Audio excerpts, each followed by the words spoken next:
Matapos ang higit 27 years ng pagsisilbi sa paghahatid ng balita, nagpaalam na ang longtime kapamilya journalist at correspondent na si Jek Batallones sa ABS-CBN News. Sa kanyang tweet, pinasalamatan ni Batallones ang lahat ng naging bahagi ng yugtong yon ng kanyang buhay bilang isang mamamahayag. Pagkatapos ng 10,168 na araw, dumating na ang oras. Ngayon ang huling araw ko sa trabaho. Nakita ko ang mga kaibigan ko na nakamove on na one by one. Ngayon na ang turn ko.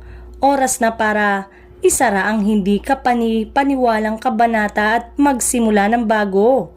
Salamat sa lahat ng naging bahagi ng paglalakbay na ito at nag-ambag sa bawat pahina ng aking kwento. Ani Batallones. Maraming salamat po kapamilya at hangad namin ng mas magandang pagkakataon sa bagong yugto na iyong pong paglalakbay sa buhay at sa inyo pong propesyon. Good luck po!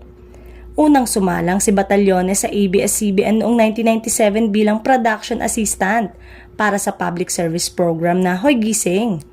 Pagkatapos nito, naging bahagi rin siya ng production team ng ilan sa mga programa ng ABS-CBN, kabilang ang Soko, Phylon Ngayon at XXX.